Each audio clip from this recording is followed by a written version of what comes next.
Hey everybody, Ryan Lynch here with ME Computer Systems. Today we're going to do a brief overview of the Point of Success POS. The Point of Success is a low-cost, register-based POS solution with all the bells and whistles that you would find with some of the major brands like Aloha, Micros, or Squirrel. Alright, let's go right ahead, take a look. Inside the order entry, so your main buttons here, your new order, this is going to be obviously where you would place a new order. Your driver dispatch is a feature for any restaurant or shop that might do deliveries. The phone orders is going to be where you would enter in a new order, however it's managed through a customer database. So for pickup orders or deliveries, you would ring through the phone order. View tickets is going to be a section where you would go in and pull up all of your open tickets. You could see the entire restaurant or just your specific open tickets if you're a server or a bartender. The last order feature is just a button of convenience where you can pull up your last order. The kitchen monitor is going to be an area where if you do hook up a monitor to your computer, you can put that in the kitchen and then attach a bump bar. And then this way the cooks would have an opportunity to visually see all the orders at once instead of looking at paper tickets, and then use the bump bar to bump tickets off. No sale is going to pop open a cash drawer if there is one attached to this computer. The manager screen is going to be a lot of the back end functionality. It's going to show you a statistics screen for the day, so all of your sales, all of your orders, and it's going to give you an estimated food cost and labor cost, which is really nice for the closing manager or second shift manager to come in and be able to make some aggressive adjustments based on those numbers.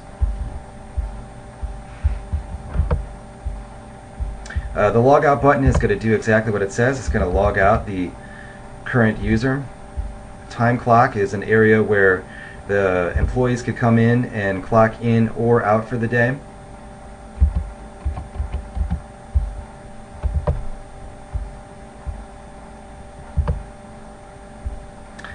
And then exit will actually exit the program and go back to your desktop if you've given that person or that user permission to do so. Alright, let's go into new order real fast.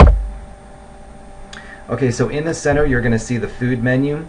Now you can either build this food menu on your own, or you could have us provide that as a service and we can build it for you.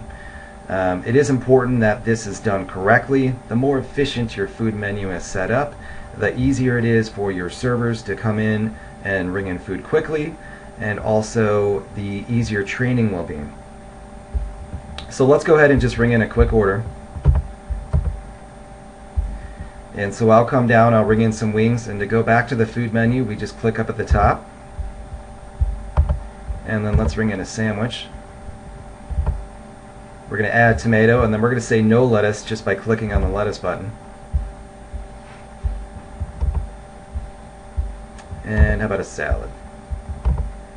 Okay. Alright, so as you can see, your receipt description is going to show up on the left. There's quite a few options in here as far as how we can customize this ticket. We could click on the top here, going to add a customer name to the ticket. We'll say if it's somebody sitting at a bar, we could add their name here. We could enter in the number of guests per ticket. We can even force that to come up every time you open a new ticket. That way for reporting purposes you can get your guest head average. This is how you would transfer a ticket from one server to another. You would simply come in as a manager and click on the server name and then choose the server you would like to transfer it to.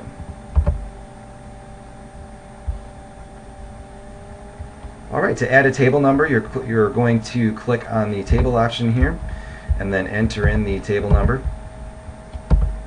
There is a feature called Table and Guest Management that can be installed, and when using this feature it's going to map out your restaurant, and then in turn your server would just click physically on that table, reducing any chances that they might ring in an incorrect table number and having the food come out to the wrong table. Down here is your service type. If you ever needed to change this, you can go ahead and click on it, change it to delivery or takeout, which would then show up on the ticket in the kitchen. Down here in the lower left, you can apply discounts directly on this screen. You can also add tips. We'll say maybe it's a party of 8 or more and you have a restaurant policy for that. If I were to click on About and then go to a specific sandwich, if you put in information, it would pop up here. So let's say maybe there's an allergen, or you want to have some caloric information put in here, or maybe just the ingredients of the actual sandwich. You can have that pop up. It's a nice place to add additional education for your servers.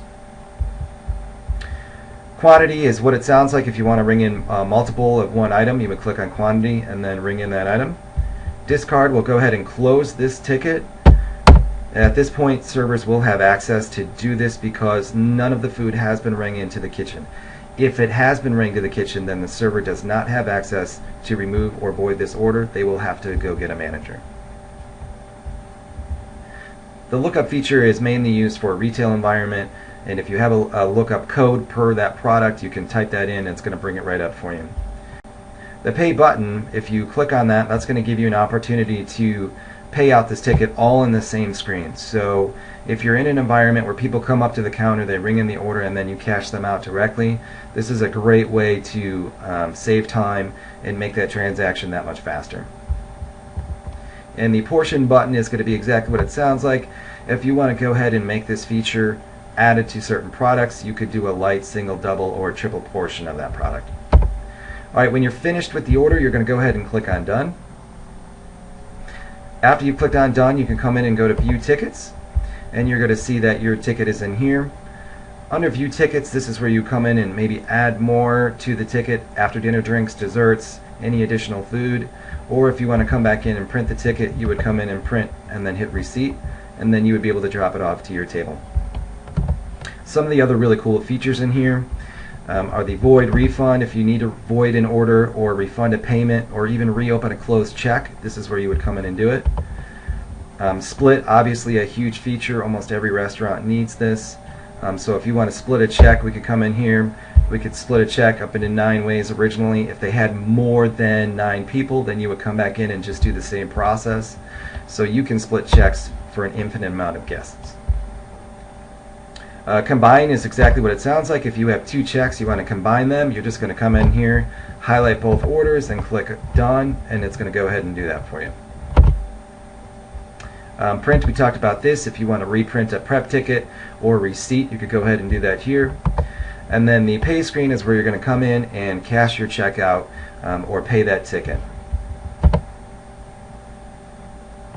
Alright, let's take a quick look into some of the options that were in the manager screen.